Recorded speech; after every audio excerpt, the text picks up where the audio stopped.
Bonjour les enfants. Bonjour. Comment ça va? Ça va. D'accord. Et à l'école? Ça va. D'accord. École moyen son abi. D'accord. Êtes-vous content d'être là ce matin encore pour écouter la parole de Dieu? Oui. Monsieur no oluna yibera yasbi. Ok, très bien. Alors aujourd'hui, nous allons encore étudier ensemble la parole de Dieu. Luna yibera tonna lena ataba zamsmoy namgwama. Et nous allons encore voir qu'est-ce que Jésus veut que nous puissions apprendre ensemble. Alors, donc, la semaine passée, alors, on a traité d'un thème. Et j'aimerais savoir, est-ce qu'il y a un enfant qui se rappelle du thème qu'on a traité?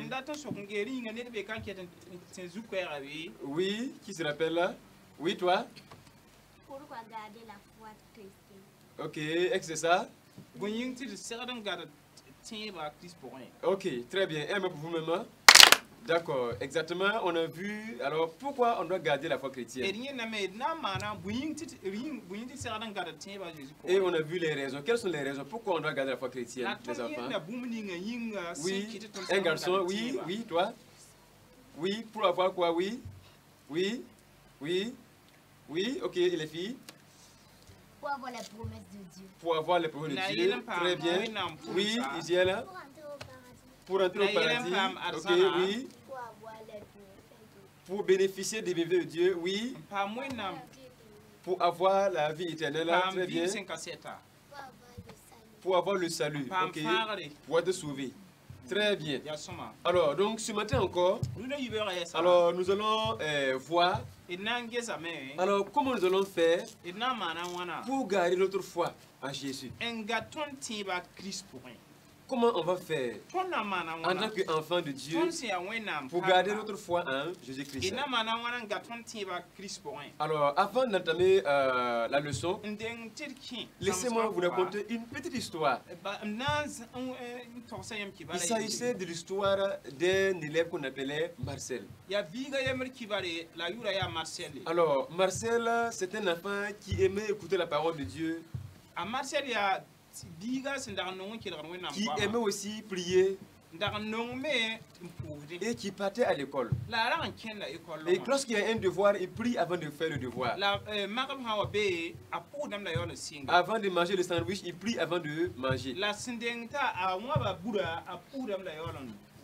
Mais ses camarades à l'école se moquaient de lui. Parce qu'il n'aime pas tricher, il aime toujours prier, et il aime parler de Jésus, il n'aime pas ce qui est mauvais là. Et on se moquait beaucoup de Marcel. Mais malgré cela, Marcel a persévéré. Alors, et il a pu convaincre même alors, certains de ses amis alors, à donner leur vie à Jésus-Christ. Alors, voici la question que j'aimerais maintenant vous poser. Alors, comment Marcel a pu alors être courageux et garder la foi malgré les moqueries?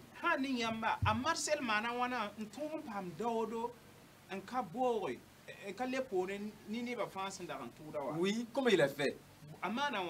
Oui. Quand on écoute, comment il a fait? Oui. Qu'est-ce qu'il aimait faire? Oui, oui. Oui, il aimait prier. Très bien. Oui. Ok, très bien. Il aimait écouter la parole de Dieu. Très bien. Oui. C'est ce que tu voulais dire. Ok, super. Aime vous-même. Ok, très bien. Alors, effectivement, c'est ce que Marcel faisait. Et nous allons voir ce matin, alors, comment nous allons faire pour garder notre foi chrétienne. Parce qu'aujourd'hui, il y a beaucoup de choses qui peuvent vous amener à ce que notre foi puisse s'éteindre. Nous allons voir trois choses qui vont nous aider à pouvoir vraiment garder la foi toujours en Jésus-Christ. Alors, d'abord,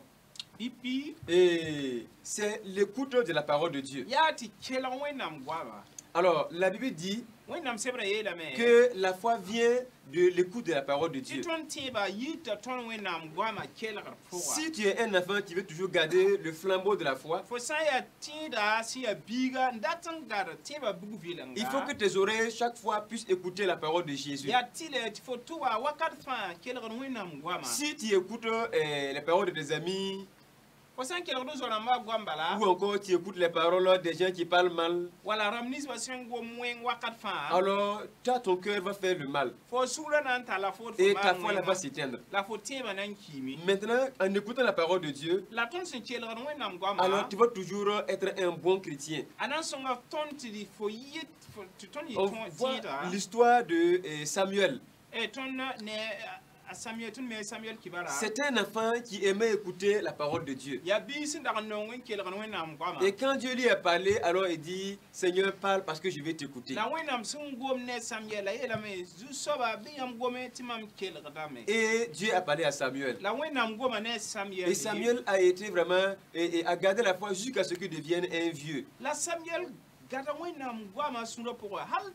Et il a été un grand homme en Israël. Parce que Samuel aimait écouter la parole de Dieu.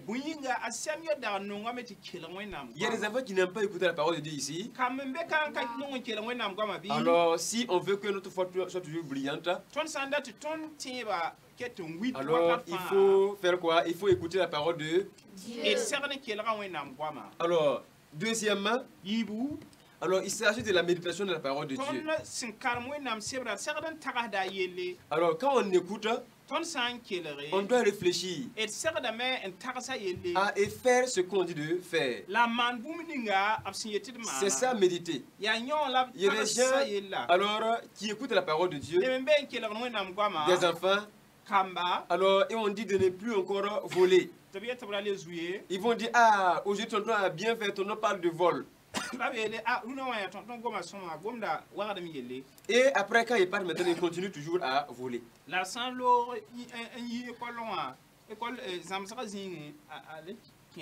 Alors que lorsqu'on écoute, on doit réfléchir, est-ce que c'est moi qu'on parle, est-ce que je dois changer ou pas? Alors lorsqu'on parle de la parole de Dieu, on parle à des gens qui doivent changer de comportement. Donc, méditer la parole de Dieu, c'est réfléchir et faire ce qu'on dit de faire.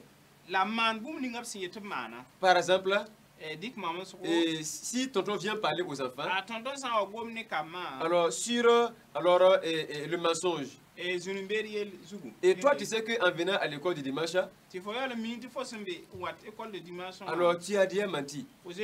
Et tonton parle que le mensonge, alors Dieu n'aime pas le mensonge. Et toi tu écoutes. Tu vas réfléchir, ah, est-ce que c'est pas moi qu'on dit d'arrêter de mentir? Et si tu sais que c'est toi, alors Dieu dit de ne plus mentir. Tu veux réfléchir pour dire, Seigneur, aide-moi à ne plus mentir. Donc c'est faire ce que la Bible dit de faire. Donc c'est très important de méditer la parole de Dieu. Le matin quand on se réveille, on doit ouvrir la Bible, lire, et qu'est-ce que Jésus a dit de faire? Je fais et je continue.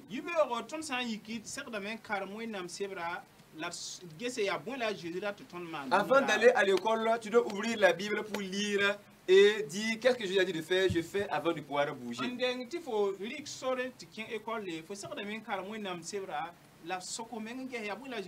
Ou soit avoir un jour, une heure dans la journée pour ouvrir la Bible, lire et faire ce qu'on dit de faire.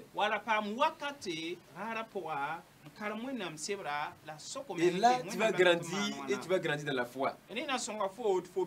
Parce qu'on dit que la parole de Dieu est une lampe à nos pieds.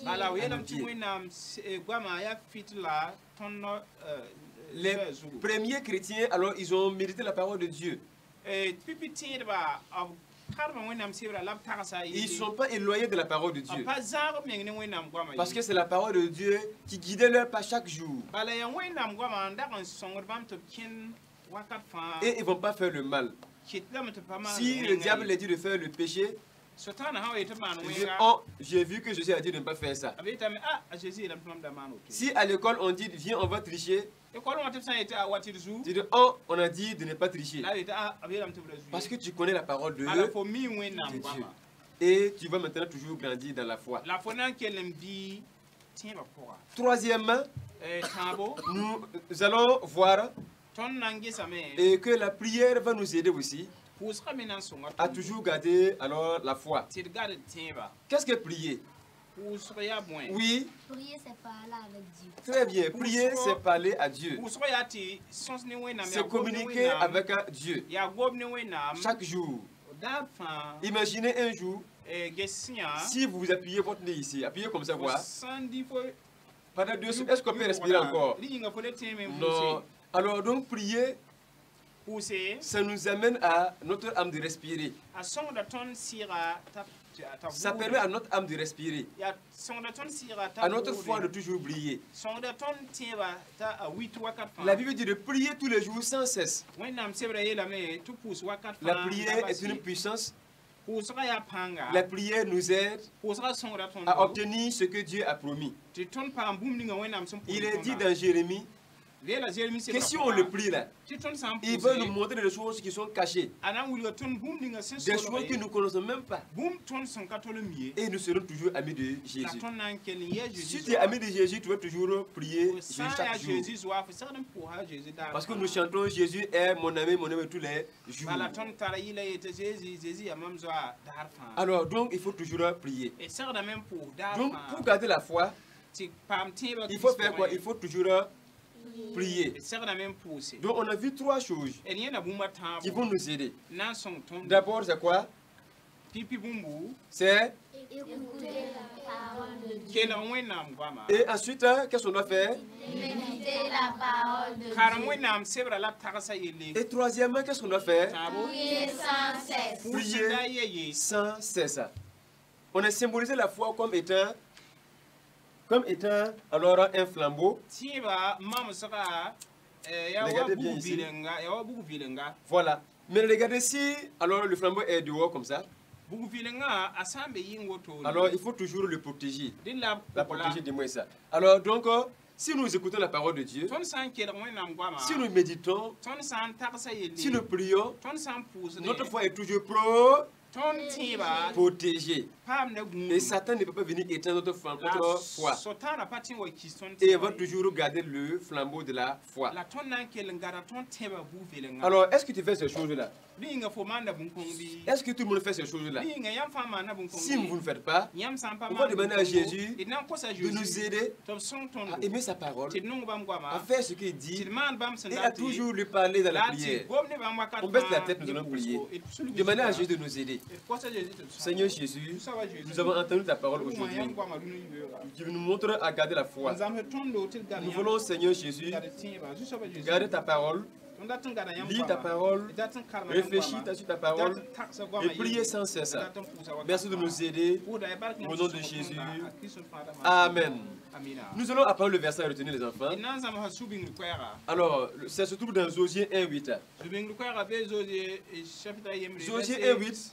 Répétez après moi. Josué 1:8. Que ce livre de la loi ne s'éloigne point de ta bouche. Médite le jour et nuit. Pour agir fidèlement. Selon tout ce qui est écrit. Car c'est alors que tu auras du succès. Dans tes entreprises. C'est alors que tu réussiras. Josué 1:8. On peut aller? Josué 1:8. Oui. Que ce livre de la loi ne s'éloigne pas de ta bouche, médite le jour et nuit, agis fidèlement selon tout ce qui est écrit, car c'est alors que tu auras du succès dans tes entreprises, c'est alors que tu réussiras. Ok, un bravo, c'est super, on y va. Un bravo, c'est super. Merci beaucoup. Que le Seigneur vous bénisse.